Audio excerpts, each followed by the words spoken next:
નમસ્કાર મિત્રો, આજે 12 જાન્યુઆરી એટલે સ્વામી વિવેકાનંદ જન્મ જયંતિ મહોત્સવ।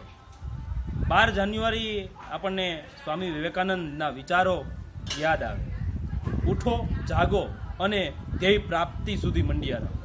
આ સ્વામી વિવેકાનંદનો એક મુખ્ય સૂત્ર હતું કે તમે જ્યાં સુધી તમારું ધ્યેય નક્કી કરેલું હોય એ પૂરું ન કરો ત્યાં સુધી તમે મંડ્યા રહો, કામ કરો। એને સાચી વાત હતી। સ્વામી વિવેકાનંદે એવું જ કર્યું।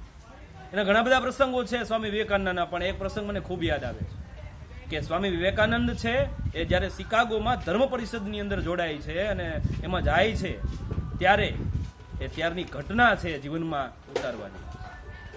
અને એ વખતે સ્વામી વિવેકાનંદ જ્યારે ધર્મ પરિષદની અંદર જોડાય છે ત્યારે ઘણા બધા પુસ્તકો હતા અને પુસ્તકો ઉપર બોલવાનું હતું, પ્રવચન આપવાનું હતું। વિવેકાનંદનું પુસ્તક સૌથી નીચે હતું અને બાકી ઘણા બધા દેશોના પુસ્તકો ઉપર હતા। અને ત્યારે વિવેકાનંદ જવાની થોડીક ઉતાવળ કરે છે ત્યારે કોઈ વ્યક્તિ ફોરેનર વાત કરે છે કે વિવેકાનંદ, તમે ઉતાવળ ક્યાં કરો છો?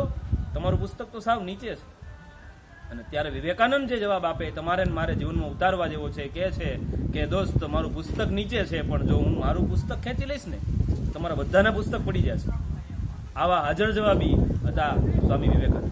અને બીજી વાત, સ્વામી વિવેકાનંદ છે ને એ ભારતીય પાઘડી છે, ફેટો માથે પહેરતા અને ફોરેનના બૂટ પહેરતા।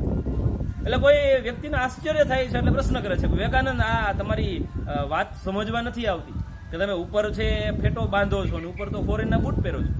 તમે ભારત દેશની તમે વાત કરતા હોય ત્યારે વિવેકાનંદ હળવાશથી જવાબ આપે છે અને કહે છે કે દોસ્ત, મારી ભારતીય સંસ્કૃતિ છે ને એને હું મારા મસ્તક ઉપર રાખું છું અને ફોરેન સંસ્કૃતિને મારા પગ પર રાખું છું, એટલો જ હક આપું છું।